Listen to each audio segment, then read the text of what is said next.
A barren, windswept planet lay silent, its once fertile lands now scorched by years of galactic conflict. Scattered debris and shattered ruins were all that remained, evidence of battles fought and lost. Nothing moved in this lifeless landscape except for a massive figure, a creature, larger than any human could imagine, its scales dark and dull, once vibrant with color. The alien beast, once a symbol of fear and dominance, now lay wounded. Deep gashes marred its once impenetrable hide, and its breathing came in ragged, labored gasps. This beast belonged to a race that had been feared across the stars, powerful, territorial, and unyielding. Once, they had ruled swaths of space with no equal. But as technology advanced and other races developed weapons to counter their physical strength, their numbers dwindled. Relentless hunting by rival species, driven by fear and a need to dominate, led to the near extinction of these creatures. Now this one lay alone, the last of its kind, abandoned, unwanted. Its once great legacy reduced to whispers and forgotten records. From above, various alien races watched its slow demise. No one cared. No one offered aid. Why should they? It was a beast, a relic of a violent past, nothing more than an ancient predator struggling in a world that had moved on. To the advanced civilizations observing the planet, its survival meant nothing. They saw it as a creature too primitive and dangerous to be worth their time. They had no pity for the wounded, no respect for its struggle. It had served its purpose long ago. Now, it was obsolete. Once, these creatures had been at the top of the food chain, feared by all. But as the galaxies evolved, the beast's ferocity became a curse rather than a blessing. Its kind was hunted down, cornered, and slaughtered for sport, science, and fear. The advanced races, calculating and cold, saw no value in them beyond their usefulness as trophies or weapons. No one grieved for their loss. To the alien societies, this was simply the way of things. The weak fall, and the strong survive. On the surface, a human ship touched down, its engines quietly powering down as dust and sand swirled around it. The team on board was here for research, nothing more. They had been sent to this planet to study its ecosystem, unaware of what they were about to encounter. The crew was a mix of scientists, explorers, and engineers, each one driven by the human desire to understand the universe, to learn and survive in even the harshest environments. They were not like the other spacefaring races. They had no empire to maintain, no thirst for conquest. Their mission was knowledge, exploration. It was during their routine scouting mission that the biologist, Eva, first saw it. At first glance, the massive form in the distance looked like nothing more than a large rock or an abandoned piece of machinery. But as she moved closer, she realized with a start that it was alive, though barely. Fear gripped her momentarily. The beast was massive, a creature straight out of nightmares. Its body was scarred, and its breath came in shallow, painful rasps. For a moment, Eva hesitated. Should she approach it? What if it attacked? But as she observed the beast more closely, she realized how weak it was. Its once formidable claws barely twitched. It was dying, not dangerous. Eva's heart stirred with an unexpected wave of compassion.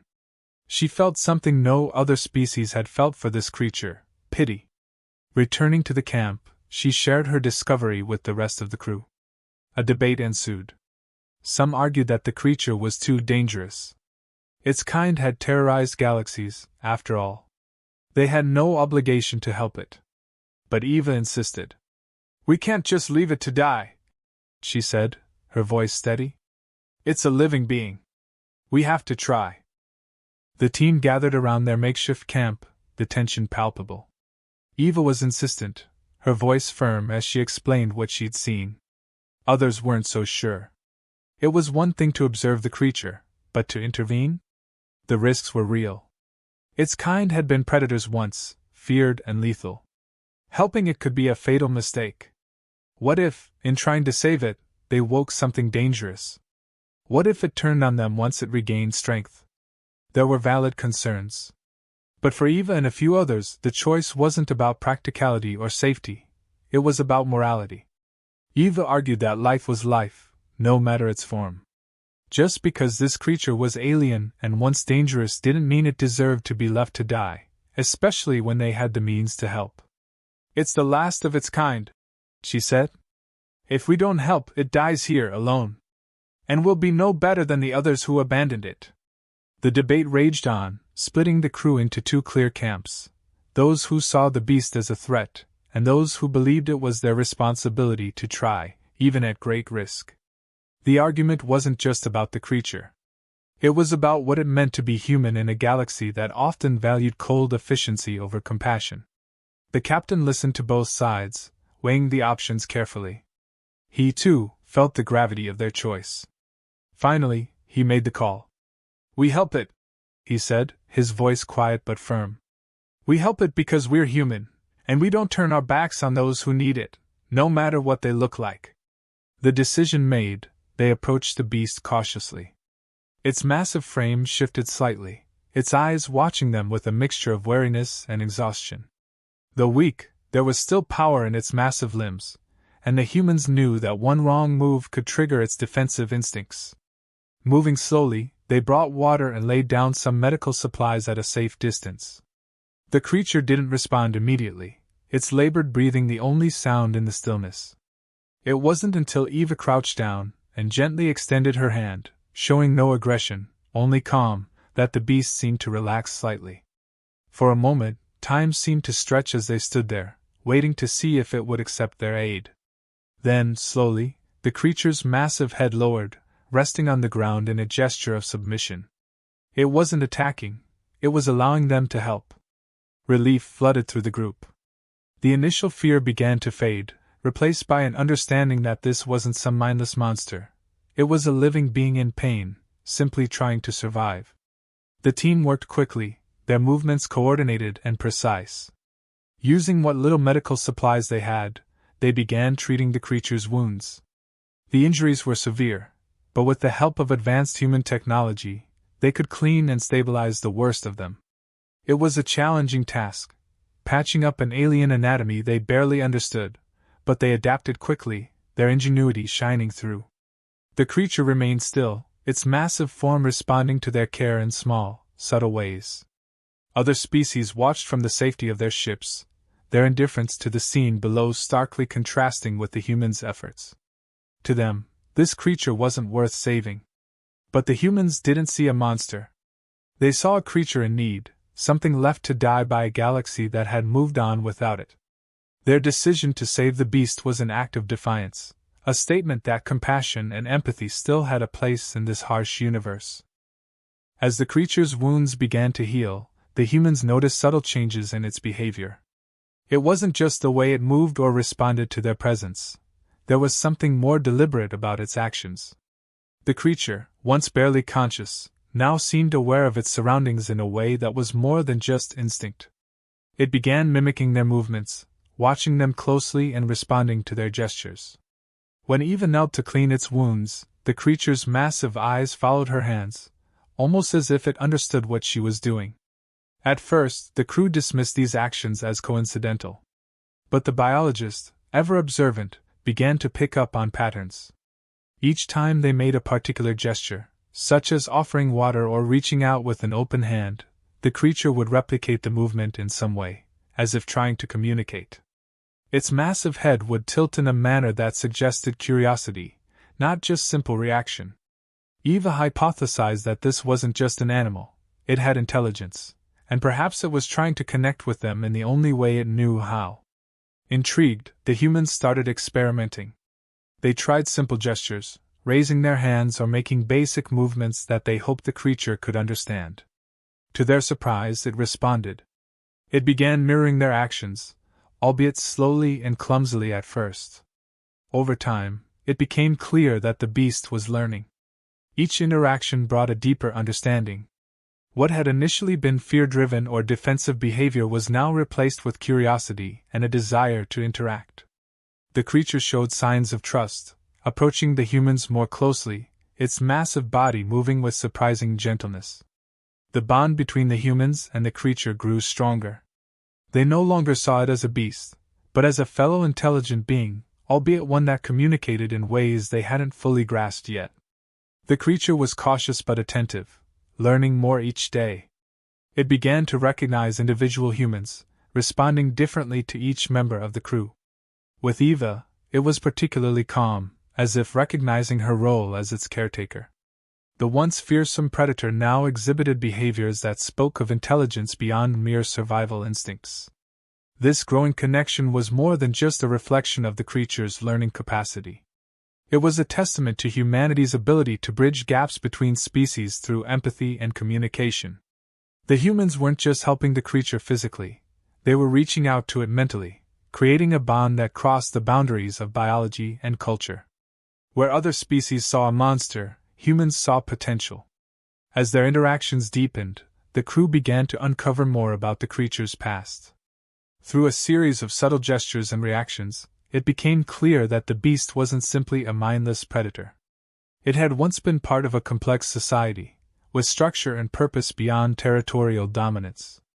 The creature responded particularly to symbols and patterns, as if recognizing them from some long-forgotten culture. Slowly, the humans pieced together a story of its species, a race that had been driven to the brink of extinction not because they were mindless brutes, but because the other races feared what they represented. The extinction of the beast kind wasn't just due to their ferocity. They had been a proud, intelligent species with their own history, art, and social structures. Their downfall had been the result of fear, prejudice, and a galaxy that couldn't see beyond their outer appearance. For the humans, this revelation was sobering. They realized that the galaxy was not just filled with monsters and heroes, but with misunderstood beings whose stories had been lost in the chaos of survival. This new understanding changed how the crew viewed their mission.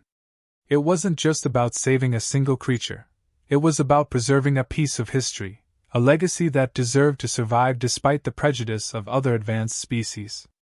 They saw in the creature a reflection of humanity's own struggles and their potential to rise above fear, to create connections where others saw only division. As the creature's bond with the humans deepened, the other spacefaring races began to take notice. Their initial indifference turned to alarm when reports circulated that the humans had not only healed the creature but had begun communicating with it. For these alien races, the idea of the beast, once considered an uncontrollable force of nature, forming an alliance with humans was a terrifying prospect. The beast's potential power, combined with human ingenuity, posed a threat they couldn't ignore. The same species that had once hunted the beast to near extinction now feared what it might become with human aid. In response, a coalition of alien ships positioned themselves in orbit above the planet. They sent an ultimatum to the humans: abandon the creature and leave the planet, or face the consequences. Their message was clear: this creature was too dangerous, its very existence a threat to the fragile balance of power in the galaxy. Allowing it to live, let alone partnering with it, was seen as an act of defiance against the established order. The aliens made it plain: if humanity didn't comply, they would destroy both the beast and anyone who stood in their way. Tension gripped the human crew as they received the warning. The decision before them was monumental. Some members of the team were frightened. How could they stand against an advanced fleet of alien ships? Others, led by Eva, refused to give in. The beast wasn't just a creature they had saved, it was a symbol of their belief that life, no matter how alien, was worth protecting. Giving it up now would mean betraying not only the creature but everything they stood for. The crew voted, and the decision was unanimous. They would stand by the creature, no matter the cost. It wasn't just about survival anymore. It was about proving that humanity's compassion and willingness to understand others could break through the cold indifference of the galaxy. They began to prepare, using their limited resources to set up defensive measures. The creature, still recovering but stronger now, seemed to sense the rising danger. It stood by their side, ready to fight. The alien fleet descended, ready to strike. The humans, with their technology and the beast's raw power, stood together in a last-ditch effort to defend their alliance. Tensions ran high as the first shots were fired, but the humans had planned well. Using the terrain and their knowledge of the planet, they were able to outmaneuver the alien ships in small skirmishes, making use of the creature's strength and speed to create chaos.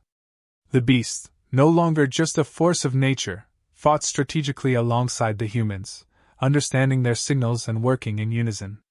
As the battle reached its peak, something unexpected happened. The alien fleet hesitated. Despite their technological advantage, they hadn't expected such resistance, not from a small human crew and certainly not from a wounded creature. The aliens had always seen the beast as a brute, but its coordination with the humans challenged their assumptions. It wasn't just a mindless predator. It was intelligent, capable of working with others. That realization made the alien commanders pause. Destroying the creature now meant acknowledging that they were wrong, that their prejudice had blinded them. A standoff ensued. The humans, though exhausted, held firm. The beast, battered but determined, stood beside them. In the end, the alien fleet backed down. They weren't prepared to risk further losses, nor were they willing to confront the moral implications of destroying an intelligent species that had shown the capacity for cooperation. The human-beast alliance had proven itself not just powerful but worthy of respect. As the alien ships retreated, the humans and the beast escaped together, leaving the planet behind. There was no celebration, just a quiet sense of victory. The galaxy had changed in that moment. Humanity, with its capacity for empathy and understanding, had formed an alliance that no other species had thought possible. And in doing so, they had proven that sometimes, the greatest strength came not from weapons or technology, but from the simple act of reaching out across the stars to help those in need. The story closed with a hopeful future on the horizon. Humanity had once again shown that where others saw only danger and destruction, they could see potential and possibility. The bond with the alien creature was more than just a partnership. It was the beginning of a new chapter in human-alien relations, one where compassion and cooperation could reshape the galaxy.